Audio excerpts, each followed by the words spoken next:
প্ৰথম বেহৰবাৰীত জইন কৰাৰ পৰাই মই তেখেতক পালোঁ আৰু বয়সত বহুত বেছি ডাঙৰ যিটো একদম লগৰ নিচিনাকৈ থাকোঁ আমি।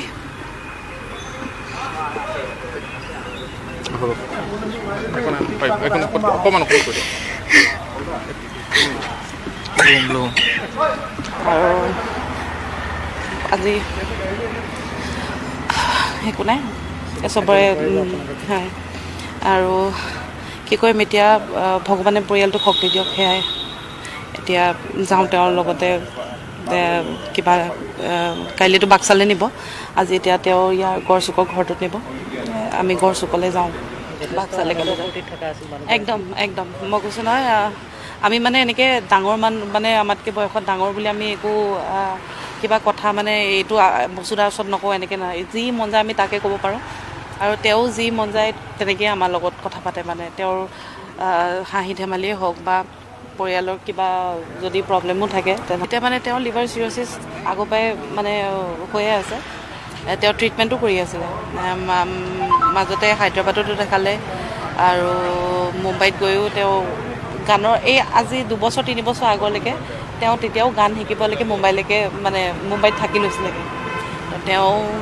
তেওঁ ভবা নাছিলে ইমান পটককৈ তেওঁ ইমান বেছি অসুস্থ হৈ মানে নিজৰ বাৰু মৃত্যুৰ কথা কোনেও গম নাপায়, তথাপিও ইমান বয়সলৈকে তেওঁ শিকিয়ে আছে আৰু এইটো এটা মানে কি ক'ম আমাৰ জগতখনৰ কাৰণে এটা অপূৰণীয় ক্ষতি।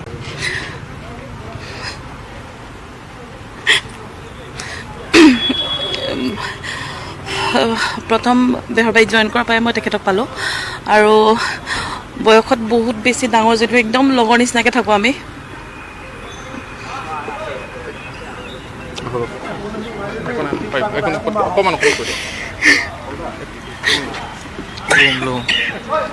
আৰু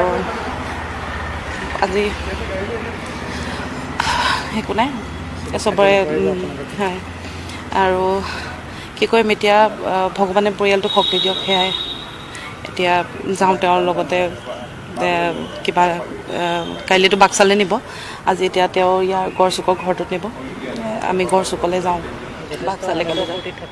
একদম একদম মই কৈছোঁ নহয় আমি মানে এনেকৈ ডাঙৰ মানে আমাতকৈ বয়সত ডাঙৰ বুলি আমি একো কিবা কথা মানে এইটো বস্তুদাৰ ওচৰত নকওঁ এনেকৈ নহয়, যি মন যায় আমি তাকে ক'ব পাৰোঁ আৰু তেওঁ যি মন যায় তেনেকৈ আমাৰ লগত কথা পাতে। মানে তেওঁৰ হাঁহি ধেমালিয়ে হওক বা পৰিয়ালৰ কিবা যদি প্ৰব্লেমো থাকে তেতিয়া মানে তেওঁ লিভাৰ চিৰ'চিছ আগৰ পৰাই মানে হৈয়ে আছে, তেওঁ ট্ৰিটমেণ্টো কৰি আছিলে, মাজতে হায়দৰাবাদতো দেখালে আৰু মুম্বাইত গৈও তেওঁ গানৰ আজি 2-3 বছৰ আগলৈকে তেওঁ তেতিয়াও গান শিকিবলৈকে মুম্বাইত থাকি লৈছিলেগৈ। তেওঁ ভবা নাছিলে ইমান পটককৈ তেওঁ ইমান বেছি অসুস্থ হৈ মানে নিজৰ বাৰু মৃত্যুৰ কথা কোনেও গম নাপায়, তথাপিও